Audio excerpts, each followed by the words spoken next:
Welcome to the Focus on Why podcast. I'm Amy Rowlinson and I ask my guests one simple question. Why? Focusing on the importance of why, I share with you the relatable, uplifting and inspiring conversations I have with people from all walks of life. This podcast will encourage you to focus on your why to enable and empower you to achieve the success you desire. Have a purpose, have a plan, focus on why. Today celebrates exactly 6 months since I launched the Focus on Why podcast. And what a crazy 6 months it's been.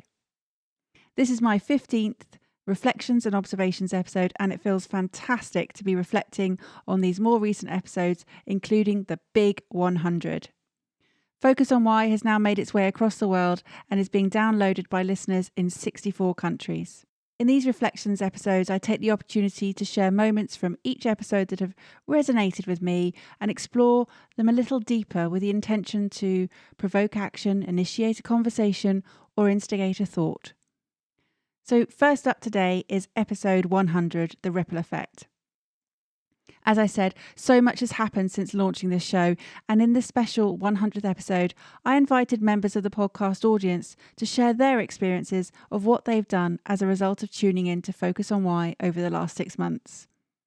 It was an incredible episode, emotional for me to hear that something I've created has had such an impact on so many people in very different ways. My message to you is that if you have an idea and think that it could be of benefit to others, just do it. I'm an action taker and I'm not afraid to step outside my comfort zone, but it hasn't always been that way, not at all. This has been a journey of exploration that I've taken myself on and one which I continue to travel on. I inspire people who in turn inspire others, and thus the ripple effect continues its own journey. Did you listen to this episode? If not, I recommend that you do, as it's a wonderful compilation from various people across the world. And I'd like to take this opportunity to say thank you once more to everyone who's contributed. Everyone has a story to tell. At the beginning of lockdown, as one door closed, another opened, and I launched this second podcast. I invited guests onto this show to share their differing perspectives.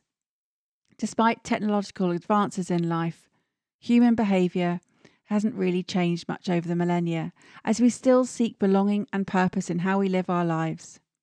The connections we form with the people around us, the stories we share, how we communicate our messages, and the fundamental understanding of human behaviour all lie at the heart of these stories.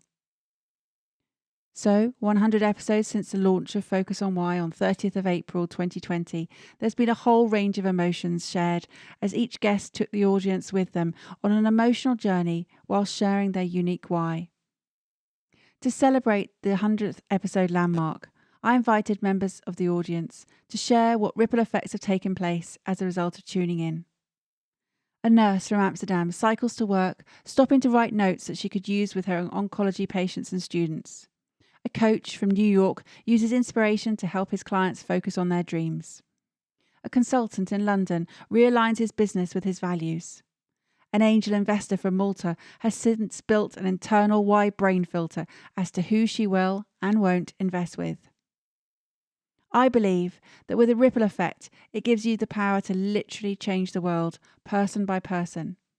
When you reach out to help people, the ripple effect will naturally occur. Don't expect anything in return, just aim to give value to make that difference. Creating opportunities and possibilities for those people who believe they're capable of achieving their dreams but have been holding themselves back, I believe that this podcast provides connection, inspiration and motivation to instigate those thoughts to become actions. After listening to relatable experiences, people across the world have felt empowered to step up and start living and stop existing, to start finding work that is fulfilling, and to stop just filling in those moments. The ripple effect is real. Next up is episode 101, Pay It Forward with Diksesh Patel.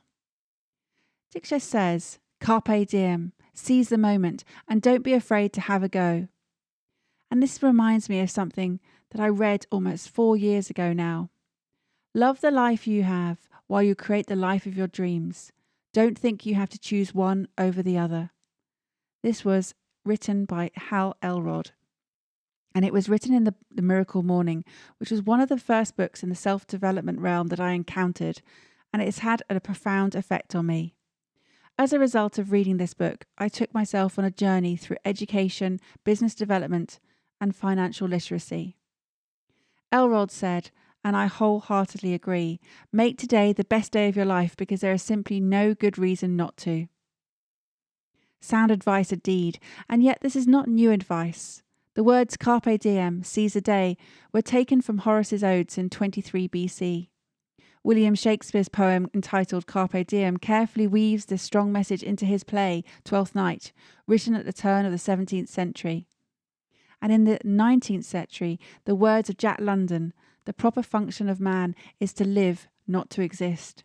I shall not waste my days in trying to prolong them. I shall use my time. In 1989, Robin Williams, in his role as Mr. Keating in Dead Poets Society, encourages his students to make their lives extraordinary and seize the day, carpe diem. Whilst quoting a contemporary of William Shakespeare, the British poet Robert Herrick's lines from To the Virgins to Make Much of Time poem. Gather ye rosebuds while ye may. Old time is still a-flying, and this same flower that smiles today, tomorrow will be dying. With sage advice rippling through the ages on page, stage and screen, I ask the questions how and why so many in life continue to allow life to happen to them, to exist, not live. In today's world, 40 years of the information age rapidly evolving, we now have a wealth of knowledge available at our fingertips. So I still don't understand how people can remain ignorant of how they could combat their fears and avoid negative emotions. Have a purpose and a plan. Embrace learning. Hold positive beliefs. Be self-aware and take control. Live, not exist. This was the truth for Diksesh, as one day, having returned from a holiday to Thailand, he stood in front of the mirror, tearful, knowing that he had to make drastic changes fast, or he could face an early death just as his father had at only 51. Focusing on transforming his body, he dropped an incredible 50 kilograms. This feat led him to being featured in Men's Health magazine, aged 50. Diksesh had found his calling, found his why, and connected with it on many levels, and is now working as a total performance coach, focusing on combining the mind, body, and business, seeking spiritual peace, and advocating a stress-free, zero-anxiety lifestyle where you live for the moment, you're present. Indeed, carpe diem. Episode 102, Lean into Change with Adelle Martin. This is a conversation I'd been looking forward to sharing for a while, as it's the unspoken conversation. Many people have reached out to share their menopause experiences, and these haven't just been women. This was Louise Righton's response.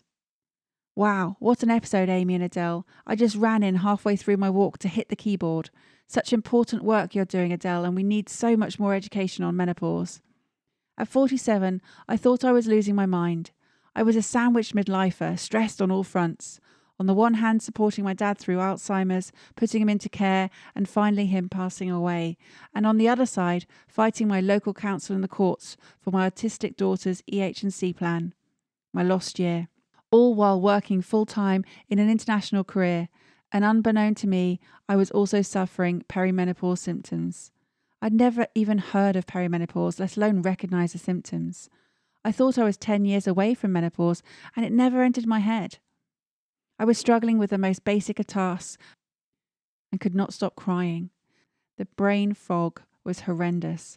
I thought it was mental health, and I was having a breakdown. It was only by chance that I read an interview with Meg Matthews in Red magazine, and I realised I had all of the peri symptoms. I'd never had a hot flush. Realising, though, through some Googling that my GP may well go down the antidepressant route, I went straight to a private gynae to get the diagnosis confirmed and get straight onto HRT. I felt better within a week, and I've never looked back. From 47 to 51, which is where I am now, I have continued in my full-time career, started 3 businesses, and become a SAS trustee, as well as writing my first book about SAS. If I'd not read that interview, I dread to think what would have happened to me. Keep up the great work and thank you for what you're doing for us." When listening to this episode with Adelle sharing her story, did you recognise yourself or anyone you know who's experienced scenarios as described? I'm curious to hear your insights. For me, the one moment that I took from Adelle's conversation is when she said she was coaching a lady when her son popped his head around the door and said, "Thanks for giving my mum back." Wow. I have to say that was a bit of a tearjerker for me. It just goes to show how much impact the menopause has not only had on the individuals affected, but on the lives of all of those around them too. As Adelle says, let's keep meno talking, keep the conversation going, spread awareness far and wide. Step up and just lean in and understand what is going to happen to you. Don't make it a taboo subject. The more we talk about this, the more natural it becomes. Episode 103, Fear and Resilience with Mark Wingfield. Mark didn't set out to do what he does. It kind of evolved over the years. He empowers people to deal with difficult situations, and instead of waiting for these moments to happen and then deal with the after effects, he creates these fearful moments. He describes his workshops as a bit weird and wacky, but actually what I see they do is they prepare people for potential dangers, equipping them with the necessary tools to disarm their perpetrators. These tools are mostly verbal. Words can be used as powerful weapons to protect us. About 13 years ago, we were burgled in our home whilst we were sleeping. We woke up to find the back door wide open, my handbag, laptop, camera, car, all gone. We'd slept through all of it, and it was a traumatic experience, but thankfully we'd not had to confront anyone. Still, I'd felt incredibly threatened and vulnerable. What was good as an outcome of this experience is that we had a conversation about what would happen next time should it ever happen again. We decided that we would go straight into our children's bedrooms and close the door, call the police. Not worth confronting them. Our lives are worth way more than just a laptop or a car. And this is kind of what Mark does. He instigates conversations and prepares your reactions to potential confrontations, which could be verbal or physical. He shows you how to de-escalate a situation rapidly. Invaluable tools for those who are working frontline, where emotions often run high and various factors come into play. It's funny how life gives people their various roles to play. For Mark, it is role-playing that is his superpower, helping people to protect themselves from potential harm. This was triggered from situations that he was witness to as a young child at school, and now it has become his profession and his vocation. Next up is episode 104, Free the Story with Stacia Keogh. Stacia's passionate around storytelling and believes that there is nothing in life more fascinating than stories. She says that in life stuff happens and stories tell us how and why they happen. Stories are how we explain things to ourselves and to one another. In essence, these reflections episodes are just a collection of short stories. What's your story? We all have one. We all have many. And sometimes we have to tease them out from within, but for others, their story is shouting from the rooftops. Stacia references the incredible story that J.K. Rowling shared in her Harvard commencement speech, where she flipped the story of success on its head as she talked instead of the gift of failure. A powerful message delivered with huge impact. Stacia then references Brené Brown and how often we make up a story on the spot if we don't have enough credible information. As our conversation moved on in a different direction, I'd just like to delve into that message into a bit more detail. If you've heard Brené speak and share her story before, then you'll know exactly where I'm heading. It's the story of her swimming in the lake with her husband. I'm not going to retell Brené's story, as this is best heard from her, but it is a story that changed the trajectory of her life. Go check it out. I've put the link in the show notes. Brené shared how our misunderstandings and misinterpretations create consequences of our own design, that we often project our own reasonings and conclusions without even seeking the information we need to get the full story. It's all about how we interpret situations, how we read the situation, and we fill in the blanks with our own versions of what we believe to be true. It's simply our take or our reading of a situation, and often it's not really helpful to anyone to do this. Stephen Covey's words are rattling around in my head as I'm speaking right now. First seek to understand, then be understood. So back to Brené and her lake story. Go check it out. Brené's vulnerability is evident, but her message is bold. Her life hack is powerful. The story I'm making up. 5 words. Share with others your take on the story first so they can understand what you have perceived from the situation and how accurate it is. Be honest, transparent, and vulnerable. When you say the story I'm making up, Brené says it conveys, I want you to see me and understand me and hear me, and knowing what you really mean is more important to me than being right or self-protecting. See life from other people's perspective. Share your vulnerability and understand the truth. Don't make assumptions. Next up is 105, Create Your Legacy with Louise Righton. That's twice we've heard from Louise today in this episode. She talks about the lost year, or in fact it could have been 2 lost years. Were they even lost years at all? Often we refer to things as negative when the outcomes were in fact overwhelmingly positive. We perceive challenges as difficult and hard, and they feel like they're a waste of our time, as we'd naturally prefer an easier life. But actually, is that the case? When we experience hardship, it makes us stronger, more resilient. It empowers us and pushes us to grow. It pushes us to make the decisions that we often defer. It pushes us to strive for what we truly believe in. Louise refers to a lost year where she had to campaign, fight for her daughter's rights, for the education she needed. It cost her money and time. But in the end, Louise got what she believed to be the right future for her daughter. We will go to extraordinary lengths to fight for what we believe in, no matter how hard it is at the time. I'm sure Louise will be listening to this and say that she'd do exactly the same all over again if she had to. Louise faced a difficult situation ahead of the time that she needed to face it. She prepared her family for a future that is yet to happen. She took decision-making in her own hands and has created a legacy for her family. Louise talks about Ebony Wood being symbolic for her family, and I was intrigued to find out more about what Ebony Wood means. For pagans, ebony is considered something precious that has to be looked after for the next generation. It is a symbol of power, purity, balance, protection, and luck. Pagans believe this wood amplifies magnetic energy, and it's revered as the most powerful and protective of all wood types. Ebony trees are generally slow growing and small, therefore the demand is high. The low supply and high demand for this type of wood makes it much more expensive than any other type of wood. It is dense enough to sink in water and is finely textured and has a mirror finish when polished, making it beautiful and valuable as an ornamental wood. Louise talks of the ebony wand being happiest in the hands of those that are nonconformist and highly individual and have the courage to be themselves and not be swayed from their purpose. And these all describe the reasons really for choosing to go on a different path. As she cites J.K. Rowling and Harry Potter, Louise used her ebony wand in the form of a SAS pension to cast a powerful spell. For me, this episode's themes centres on protection, power, and love, symbolised in the form of ebony wood. Louise has essentially used her ebony wand to create an invisible force field around her family, enabling them to live a life where they can all achieve their full potential, knowing that they have security for the future.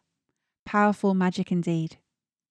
And that's it for me today. Again, I encourage you to share with me what actions you take as a result of tuning into these episodes.